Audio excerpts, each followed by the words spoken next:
Hi guys, how are you all. AS27 की बारी है अब, और AS27 को हम क्विकली रिवाइज करेंगे। हो सकता है थोड़ा सा टाइम ज़्यादा लगे, मुझे नहीं पता कि ये वीडियो कितनी देर में कंप्लीट होगा। वो इसलिए, वैसे तो AS27 बहुत ही छोटा सा है, बट अगर मैंने सिर्फ आपको ये सब पढ़ा दिया बिना किसी क्वेश्चन के तो आपको ज़्यादा मज़ा नहीं आएगा।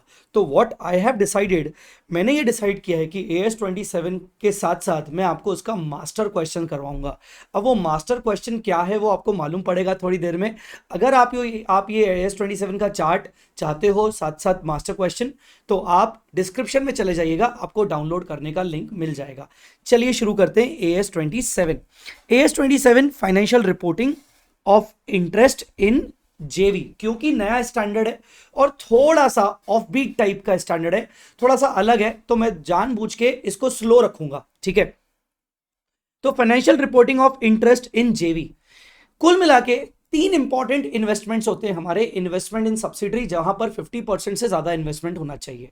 दूसरा होता है इन्वेस्टमेंट इन एसोसिएट, जहां पर 20% या ज्यादा इन्वेस्टमेंट होना चाहिए बट अप टू 50%। और तीसरा इन्वेस्टमेंट होता है हमारा जेवी का, जहां पर परसेंटेज फिक्स नहीं है, स्पेसिफाइड नहीं है। माइंड इट, मैं फिर से बोल रहा हूं, इन्वेस्टमेंट इन जेवी में कोई भी परसेंटेज ऑफ इन्वेस्टमेंट स्पेसिफाइड नहीं है। अब सबसे पहले ज्वाइंट वेंचर क्या होता है। ज्वाइंट वेंचर के लिए सबसे इंपॉर्टेंट चीज है कॉन्ट्रैक्चुअल एग्रीमेंट या अरेंजमेंट। जितनी भी पार्टीज इन्वॉल्व है, 2 4 6 8 10, उन सबके बीच में कॉन्ट्रैक्ट होना जरूरी है। Contractual arrangement of 2 or more parties who share the control. पहला कंडीशन मैंने बोला कॉन्ट्रैक्ट का, दूसरा कंडीशन है उस कॉन्ट्रैक्ट में साफ साफ लिखा है कि ये जितनी भी पार्टीज के बीच में कॉन्ट्रैक्ट हुआ है वो आपस में मिलकर कंट्रोल को शेयर करेंगी। यहीं पर मैं आपको बोलना चाहूंगा कि जब हमारा इन्वेस्टमेंट इन सब्सिडरी होता है, वहां पर सिर्फ इंडिविजुअल होल्डिंग कंपनी के पास कंट्रोलिंग अथॉरिटी होती है, जबकि जेवी एक ऐसी चीज है जहां पर मल्टीपल पार्टीज के पास कंट्रोल शेयर करना होता है। मल्टीपल पार्टीज कंट्रोल शेयर करते हैं, कंट्रोल मतलब डिसीजन मेकिंग मिलकर करते हैं ओवर द बिजनेस एक्टिविटी। तो यहां पर क्या है, कॉन्ट्रैक्ट का होना जरूरी है, उस कॉन्ट्रैक्ट के थ्रू कंट्रोल का शेयर होना जरूरी है, कंट्रोल को शेयर करना जरूरी है over the business activity. Contract must specify the sharing of control, specific percentage of holding is not necessary. मतलब हमें जो कितना परसेंटेज मिनिमम से मिनिमम होल्ड करना है, 10 20 30, ये कोई जरूरी नहीं है। तो कॉन्ट्रैक्ट का होना जरूरी है, कॉन्ट्रैक्ट के अंदर कंट्रोल शेयर होना चाहिए। यहां पर लिखा तो नहीं है बट मैं आपको अपनी समझ के हिसाब से बता रहा हूं, और क्योंकि मैं फाइनल लेवल पर पढ़ाता हूं मैं आपको बता रहा हूं कि शेयरिंग ऑफ कंट्रोल का मतलब होता है, शेयरिंग ऑफ कंट्रोल का मतलब होता है यूनानिमस डिसीजन मेकिंग। मतलब ये कि मान लो अगर 4 पार्टीज के बीच में कॉन्ट्रैक्ट है तो चारों के चारों ये जो भी डिसीजंस होंगे उस बिजनेस एक्टिविटी में, जॉइंट वेंचर में, वो सब मिलकर डिसीजंस लेंगे, यूनानिमस डिसीजन लेंगे। 4 में से मान लीजिए 3 लोग बोल रहे हैं हाँ इस रिजोल्यूशन को पास करना है, एक बोलता है नहीं करना है, इसका मतलब यूनानिमस डिसीजन नहीं है। एक अगर अपोज कर रहा है तो यूनानिमस डिसीजन नहीं है। तो ज्वाइंट वेंचर के लिए यूनानिमस डिसीजन होना जरूरी है। और तीसरा, स्पेसिफाइड परसेंटेज जरूरी नहीं है, कितना भी परसेंटेज हो। अब मैं आपको यहां पर एक ऐसी इंपॉर्टेंट बात बताने वाला हूं जो एक्चुअली में आपने शायद पहले ध्यान नहीं दी होगी, भले आपने शायद मुझसे ही क्यों ना पढ़ा हो, शायद आप भूल गए होंगे। मैं आपको जो बता रहा हूं वो ध्यान से सुनिएगा। जेवी, मान लीजिए 4 पार्टीज हैं, ए, मिस्टर ए, अब मिस्टर ए भी हो सकते हैं या फिर ए लिमिटेड भी हो सकता है, ठीक है। तो ए के पास 25%, बी के पास 25%, सी के पास 25%, डी के पास 25%। अब एग्रीमेंट इन चारों के बीच भी हो सकता है, एक केस। दूसरा केस, एग्रीमेंट सिर्फ इन 3 के बीच में भी हो सकता है, ठीक है। लिखा हुआ है जितनी भी पार्टीज के बीच में एग्रीमेंट होगा वो सब मिलकर शेयर करेंगे कंट्रोल को। तो यहां पर मैं आपको एक पॉइंट बताने वाला हूं कि मान लीजिए एग्रीमेंट हुआ ए बी सी के पास, सी के बीच में, डी एग्रीमेंट का पार्ट ही नहीं है। डी जस्ट एक इन्वेस्टर है, उसने सिर्फ अपने पैसे लगाए हैं, उसको मतलब है रिटर्न से। वो बोल रहा है कि भाई तुम लोग अपने हिसाब से बिजनेस करो, मुझे रिटर्न से मतलब है, मैं डिसीजन मेकिंग का पार्ट नहीं बनना चाह रहा, ठीक है। तो एग्रीमेंट में कौन है, 3, इन तीनों के बीच में एग्रीमेंट ये हुआ है कि तीनों मिलकर डिसीजन लेंगे इस एक्टिविटी में, इस जेवी में, तो भी ये जेवी माना जाएगा। आप ये नहीं कह सकते हो कि सर देखो डी तो गायब है। बेटा डी एग्रीमेंट का पार्ट ही नहीं है। अगर डी एग्रीमेंट का पार्ट होता तो फिर चारों को शेयर करना पड़ता कंट्रोल, और चारों में अगर मान लो वो डी को इन्वॉल्व नहीं करते एग्रीमेंट का पार्ट होने के बावजूद, फिर ये जेवी नहीं होता, क्योंकि डी एग्रीमेंट में है पर डी को इज्जत नहीं मिल रही। आई बात समझ में कि नहीं? डी को कंट्रोल नहीं मिल रहा, शेयरिंग ऑफ कंट्रोल नहीं हो रहा। जैसे इन तीनों के बीच में एग्रीमेंट है, मान लो बी को इज्जत नहीं मिल रही, बी को कंट्रोल शेयर करने का हक नहीं है, पर ए और मतलब एग्रीमेंट में तो बी को रखा गया है, पर बी की कोई नहीं सुनता, ए और सी मिलकर डिसीजन ले लेते, गलत, ये फिर जेवी नहीं है। तो जितनी भी parties contract party to the contract होंगी, वो आपस में कंट्रोल शेयर करना उनका जरूरी है, और उनको बोला जाएगा वेंचरर्स। सर डी कौन होगा? बेटा डी एक इन्वेस्टर है, सिंपली डी एक इन्वेस्टर है, और जेवी उसके लिए जेवी नहीं है कायदे से, उसके लिए वो एसोसिएट है। तो डी अपनी बुक्स में इन्वेस्टमेंट इन एसोसिएट का एएस लगाएगा। चलिए, तो ये तीनों मिलकर कंट्रोल शेयर कर रहे हैं। मुझे लगता है शायद मुझे ज्यादा रिपीट करने की जरूरत नहीं है। क्लासिफिकेशन ऑफ जेवी, तीन टाइप के जेवीज होते हैं। पहला होता है ज्वाइंटली कंट्रोल्ड ऑपरेशन, पहला होता है ज्वाइंटली कंट्रोल्ड ऑपरेशन जेसीओ, दूसरा होता है जेसीए ज्वाइंटली कंट्रोल्ड असेट, और तीसरा होता है ज्वाइंटली कंट्रोल्ड एंटिटी। चलिए आइए किसी एक अच्छे से मिलकर समझते हैं। पहले मैं आपको समझाऊंगा ज्वाइंटली कंट्रोल्ड असेट, जो सबसे छोटा और लेस स्कोप वाला जो ज्वाइंट वेंचर होता है उसको बोलते हैं जेसीए। जेसीए में सिंपली क्या होता है, तुमने और मैंने मिलकर एक एग्रीमेंट किया कि यार एक असेट खरीदते हैं, उस असेट को मिलकर ऑपरेट करेंगे, बस। लॉजिकली जेसीए के अंदर कोई एक कंबाइंड बिजनेस एक्टिविटी भी नहीं हो रही है। जेसीए का स्कोप इतना छोटा है कि जेसीए में कोई बिजनेस एक्टिविटी नहीं हो रही है, हमने सिर्फ एक दो कॉमन एसेट्स खरीदे हैं, उन कॉमन एसेट्स को हम अपने अपने पर्पस के लिए यूज कर रहे हैं, दैट इज कॉल्ड जेसीए। यहां पर कोई भी सेपरेट लीगल एंटिटी नहीं बनती है। कॉमन एसेट परचेज किया जाएगा वेंचरर्स के द्वारा, हर वेंचरर अपना अपना शेयर रिकॉर्ड करेगा अपने अपने बुक्स में, ठीक है। और कोई सेपरेट फाइनेंशियल स्टेटमेंट जेसीए का बन ही नहीं सकता, पॉसिबल ही नहीं है।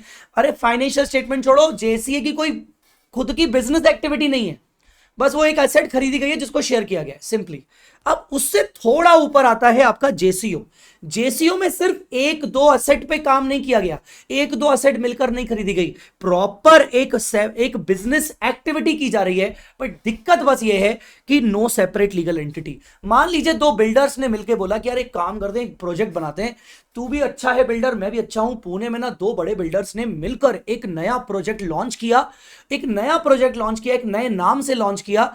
दोनों बिल्डर्स मिलकर उसको ऑपरेट कर रहे हैं, दोनों बिल्डर्स का शेयरिंग ऑफ कंट्रोल है, चाहे वो मार्केटिंग में हो, चाहे सेल्स में हो, चाहे कंस्ट्रक्शन रिलेटेड एक्टिविटीज में हो, सभी में दोनों ने मिलकर एक नया प्रोजेक्ट डेवलप किया। बट दिक्कत यह है वो जो प्रोजेक्ट डेवलप किया गया है वो एक पार्टनरशिप फॉर्म के थ्रू बनाया गया है, वो एक एलएलपी के थ्रू बनाया गया है, उसके लिए एक सेपरेट लीगल एंटिटी तैयार नहीं की गई है, उसको बोलोगे तुम जेसीओ। तो जेसीओ में भी सेपरेट लीगल एंटिटी नहीं होती है। Each वेंचरर uses his own assets and encourage own liability.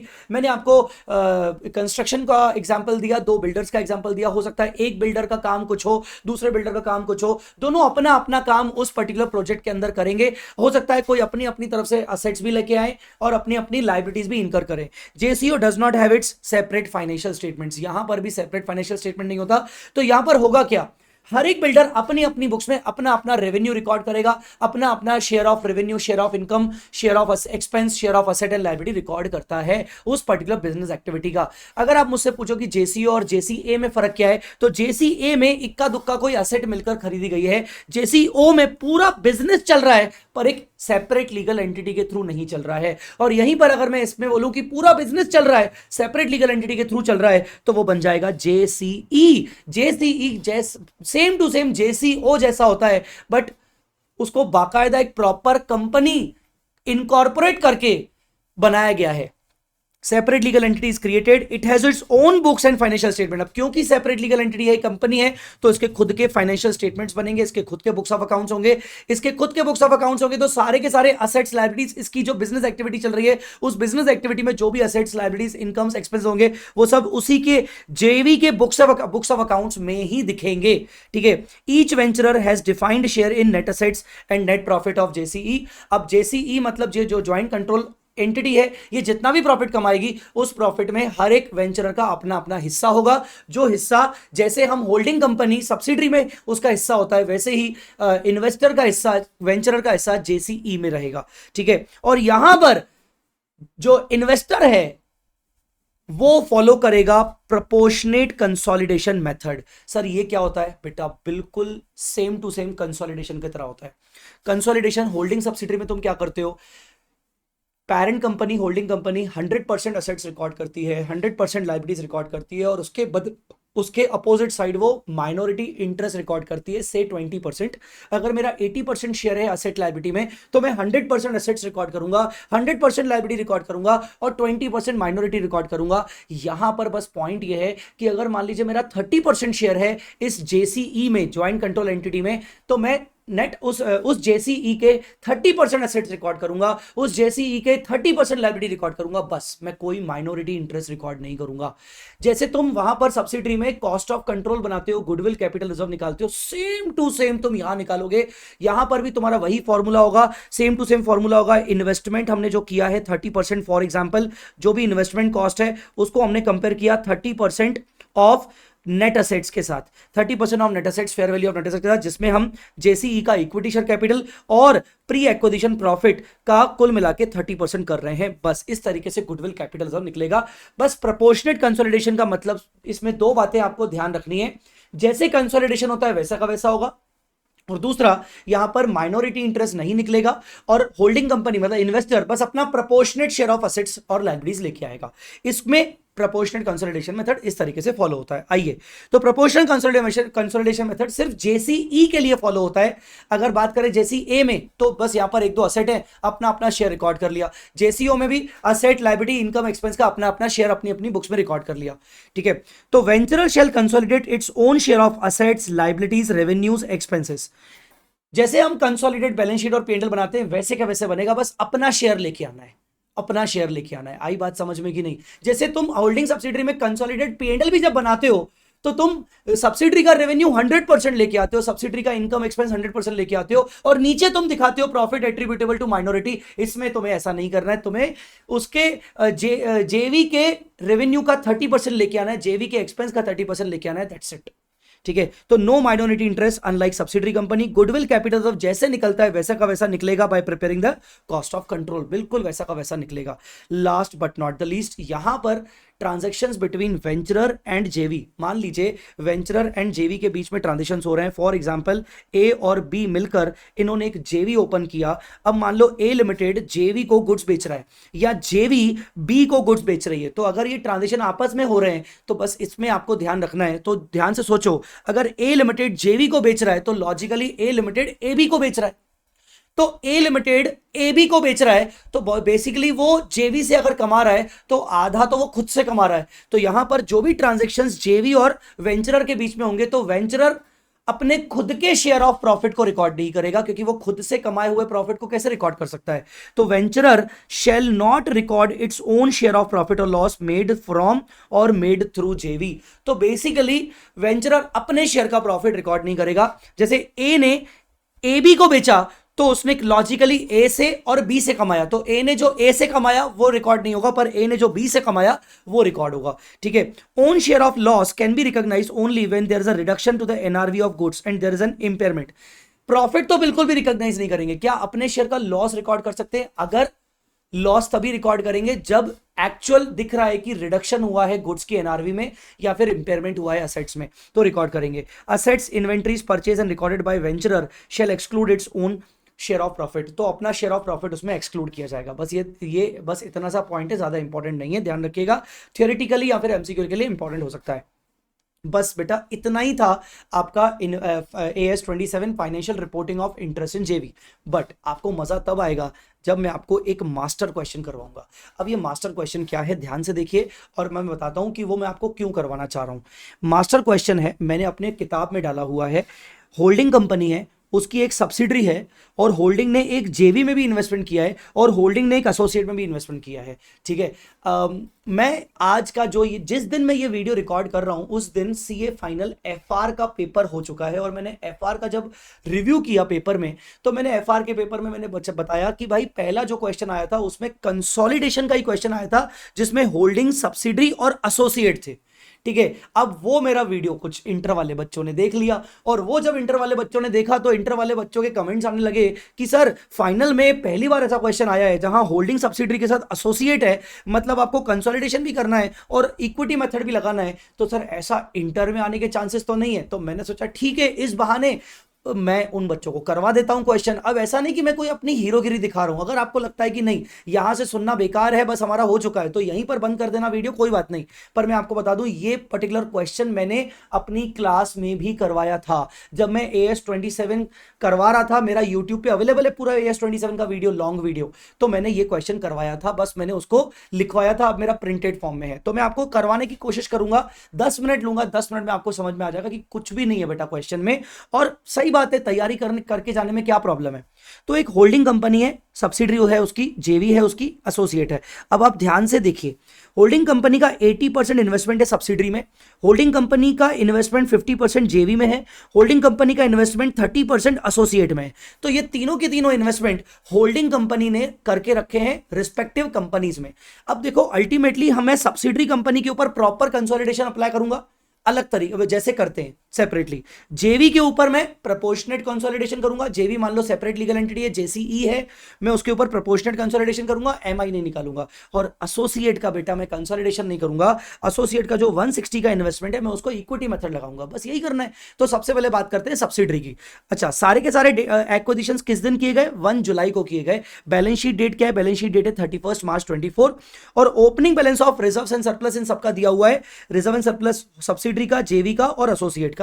अब आपको बोला गया कि आप कंसोलिडेशन करिए। जहां तक बात है सबसे पहले सब्सिडरी की, तो आपको बहुत अच्छे से पता है कि सब्सिडरी में हम सबसे पहले क्या बनाते हैं? एओपी बनाते हैं। इसका ओपनिंग बैलेंस है 480 और क्लोजिंग बैलेंस है 750। बेटा 750 है, वो एक्चुअली एक जीरो रह गया है, तो 480 ठीक है और 750 और बीच का अमाउंट आ गया 270। क्योंकि डेट ऑफ एक्विजिशन 1 जुलाई है तो आपने अकॉर्डिंगली टाइम एडजस्टमेंट कर लिया, ठीक है ना, आपने अकॉर्डिंग टाइम एडजस्टमेंट कर लिया और उसके अकॉर्डिंग नॉर्मल प्रॉफिट्स आ गए। नॉर्मल प्रॉफिट्स आ गए, उसको आपने बांट दिया 80% और 20% में। आगे की स्टेप्स आपको सबको पता है कि फिर हम माइनॉरिटी इंटरेस्ट बनाएंगे और सब्सिडरी का जो भी इक्विटी कैपिटल है उसका 20% लेंगे 8 लाख का, और उसके बाद उसके जो प्रॉफिट्स हैं यहां पर उसके प्रॉफिट्स मतलब क्या बोलते हैं 109 और 40,500 ये भी ले लेंगे, माइनॉरिटी आ जाएगा। जहां तक बात करें कॉस्ट ऑफ कंट्रोल की, तो कॉस्ट ऑफ कंट्रोल में हमने बोला कि भाई इन्वेस्टमेंट हमने 11 लाख का किया है, तो 11 लाख का इन्वेस्टमेंट, प्रोपोर्शनेट नेट एसेट्स में इक्विटी कैपिटल 80% और जो प्री एक्विजिशन प्रॉफिट आ रहा है 438 वो ले लिया, तो आ गया ये 22,000। अब अगर ये हमने सब्सिडरी को सॉल्व कर दिया। सर अभी हमने एक बात अभी और नहीं निकाली, कंसोलिडेटेड रिजर्व्स एंड सरप्लस। तो कंसोलिडेटेड रिजर्व एंड सरप्लस में कौन सा वाला बैलेंस जाएगा? 162 का बैलेंस जाएगा।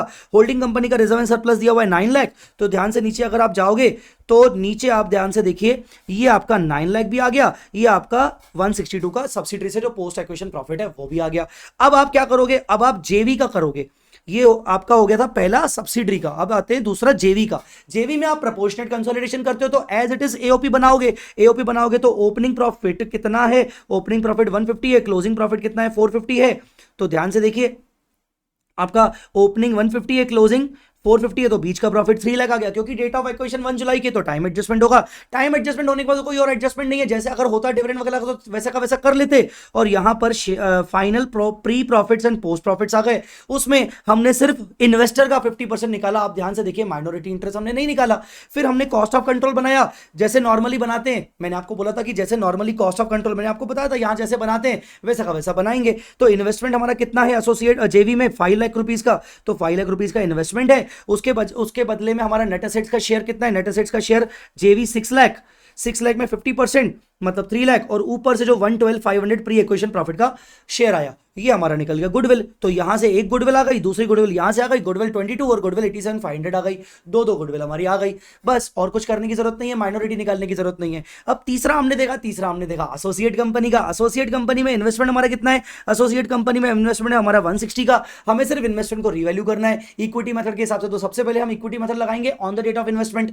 On the date of investment के लिए हमें सबसे पहले एनालिसिस ऑफ प्रॉफिट बनाना पड़ेगा, बिकॉज इन्वेस्टमेंट डेट आपकी 1 जुलाई की और 1 जुलाई की हमें नेट एसेट्स चाहिए। तो हमने क्या किया? हमने रिजर्व्स एंड सरप्लस देखा 3 लाख और ओपनिंग रिजर्व देखा 120। तो ध्यान से देखिए 120, 3 लाख और हमारा आ गया 180। इसके हिसाब से हमने टाइम एडजस्टमेंट किया। टाइम एडजस्टमेंट करके हमारा फाइनली प्रॉफिट एज ऑन 1 जुलाई आ गया 165। अब आप ध्यान से देखिए, जब आप इक्विटी मेथड लगाओगे तो आपका इन्वेस्टमेंट का कॉस्ट है 160, उसको आप कंपेयर करोगे प्रोपोर्शनेट नेट एसेट से, तो 30% ऑफ नेट एसेट्स मतलब इक्विटी कैपिटल कितने थे, इक्विटी कैपिटल था बेटा 5 लाख, बेटा ये जीरो शायद थोड़ा सा गड़बड़ हो गया, 5 लाख का इक्विटी कैपिटल था और 165 का प्री एक्विजिशन प्रॉफिट था। तो कुल मिला के उस दिन का नेट एसेट्स हो गया 665, जिसका 30% शेयर हमने निकाला, जिसका 30% हमने शेयर निकाला, तो ये आ गया 665 का 30%, मतलब ये हो गया 1,99,000। हाँ ये लिखा तो हुआ है, ये लिखा हुआ है 1,99,500, जबकि इन्वेस्टमेंट है 160 का। इसका मतलब इन्वेस्टमेंट की वैल्यू बढ़नी चाहिए, 39,500 का कैपिटल रिजर्व आ गया, जिससे हमने अपने इन्वेस्टमेंट की वैल्यू बढ़ा दी, तो हमारे revised carrying amount of investment आ गया 199,500। फिर हमने बोला कि भाई डेट ऑफ एक्विजिशन के बाद जो भी एसोसिएट कंपनी का पोस्ट एक्विजिशन प्रॉफिट है 135, उसमें भी हमारा शेयर होगा, उससे हम अपने इन्वेस्टमेंट को वैल्यू को ऐड कर देंगे। तो 135 का 30% हमने वैल्यू ऐड कर दी, उससे 40,500, 135 का 30% 40,500, हमारे इन्वेस्टमेंट्स आज आ गए 2,40,000 के। कुल मिला के हमारे जो इन्वेस्टमेंट 160 के थे, हमारी सेपरेट फाइनेंशियल स्टेटमेंट्स में 160 के थे, आज वो इन्वेस्टमेंट कंसोलिडेशन में 240 के दिखेंगे। आप बैलेंस शीट देखिए, बैलेंस शीट में आपको investment in associate as per equity method 240 दिखेगा, ठीक है। अब जो इन्वेस्टमेंट 160 से पे था, अब वो 240 पे आ गया, तो लॉजिकली 160 से 240 तक आते आते रिजर्व्स एंड सरप्लस का भी तो इफेक्ट आएगा। सेकंड इफेक्ट कहां कहां बढ़ेगा, एक तो 39,500 आपका कैपिटल रिजर्व में जाएगा, तो ध्यान से देखिए, अलग से कैपिटल रिजर्व में आपको दिखा देता हूं, ये देखिए कैपिटल रिजर्व आपको दिख गया अलग से, ठीक है। और दूसरा जो इफेक्ट आया पोस्ट एक्विजिशन शेयर में, शेयर ऑफ प्रॉफिट को इन्वेस्टमेंट में ऐड करने से हमारा कंसोलिडेटेड रिजर्व एंड सरप्लस बढ़ जाएगा 40,500 से, तो 40,500 हमारा वहां चला गया। इसके अलावा जो जेवी से जो हमें पोस्ट एक्विजिशन प्रॉफिट का शेयर आया 112,500, तो हमारा वो भी 112,500 कंसोलिडेटेड पीएनएल में चला गया। तो कुल मिला के कंसोलिडेटेड पीएनएल में होल्डिंग का खुद का रिजर्व एंड सरप्लस, होल्डिंग को जो सब्सिडरी कंपनी से पोस्ट एक्विजिशन प्रॉफिट का 80% शेयर आया, होल्डिंग को जो जेवी से पोस्ट एक्विजिशन प्रॉफिट का 50% शेयर आया, और होल्डिंग को जो एसोसिएट से पोस्ट एक्विजिशन प्रॉफिट का 30% शेयर आया, और उसके अलावा कैपिटल रिजर्व आ गया। इस तरीके से आपका कंसोलिडेटेड रिजर्व एंड सरप्लस बन गया, जिसको आप यहां पर नीचे लिख रहे हो। इसके अलावा देखो आप गुडविल क्या लिख रहे हो, गुडविल आपने ये दोनों मिलाकर लिख दी, ठीक है। बाकी other assets as it is लिख दी, बाकी आपने other liabilities as it is लिख दी, और माइनॉरिटी इंटरेस्ट आपने सब्सिडरी वाला लिख दिया 310, जो 310 आपने यहां पर ऊपर निकाला था, ये 310 बन गया आपका क्वेश्चन। तो ये क्वेश्चन मैं आपको इसीलिए करवा रहा हूं ताकि आपको एक ओवरव्यू लग जाए कि अगर मान लो क्वेश्चन में होल्डिंग सब्सिडरी एसोसिएट दे भी दिया, तो आपको इन तीनों को अलग अलग जैसे नॉर्मली सॉल्व करते हो, नॉर्मली सॉल्व करके बस बैलेंस शीट सिंगल बनानी है, और कंसोलिडेटेड प्रॉफिट एंड लॉस बस सिंगल कंबाइन करके सिंगल करके बनाना है। आई मेरी बात समझ में? तो मैं ये क्वेश्चन इसलिए करा रहा हूँ, मुझे तो आज हंसी आ गई जब मैंने कमेंट्स देखे कि सर हमारे में भी तो ऐसा नहीं आ जाएगा, सर फाइनल लेवल पे उन्होंने होल्डिंग सब्सिडरी प्लस एसोसिएट दे दिया, तो हमारे में भी तो ऐसा नहीं आ जाएगा। तो गाइस मैं बैठा हूं तुम्हारा बड़ा भाई, अब तो अगर आ भी गया तो ऐसी की तैसी हम करके आएंगे, ठीक है। तो guys this was your financial reporting of interest in जेवी। इसमें मैं आपको एक छोटी सी रिक्वायरमेंट करूंगा, अगर आपको मुझ पर भरोसा हो तो प्लीज आप आधा घंटा और निकालिएगा या 20 मिनट और निकालिएगा, और जेवी के सारे क्वेश्चन जरूर पढ़ के जाइएगा, बिकॉज मुझे ऐसा लगता है कि अगर जेवी का आया तो प्रोपोर्शनल कंसोलिडेशन आया तो ठीक है, नहीं तो अगर कुछ थ्योरी क्वेश्चन दे दिया तो तुम्हारी बैंड बच जाएगी, ये रिवीजन वीडियो तुम्हारे किसी काम का नहीं रहेगा। तो वो क्वेश्चन जरूर करके जाना गाइस। आई होप आपको ये वीडियो अच्छा लगा होगा, अगर हाँ तो इस वीडियो को जरूर लाइक करिएगा, और हाँ लाइक तुम नहीं कर रहे हो, मैं बताऊं इतने सारे रिवीजन वीडियोस तो हर कोई बच्चा मांग रहा है, और मैं दे भी रहा हूं क्योंकि मुझे मजा आ रहा है तुम लोगों को पढ़ाने में, बट पॉइंट ये है कि तुम लोग वीडियो को लाइक नहीं कर रहे हो, और सब्सक्राइब का तो पता ही नहीं है। तुम लोगों ने शायद मेरा चैनल पता नहीं सब्सक्राइब करके रखा है कि नहीं करके रखा है, आई डोंट नो। अगर हो सके तो प्लीज सब्सक्राइब भी करिएगा। All the very best for your exams. Thanks lot guys, bye bye, take care.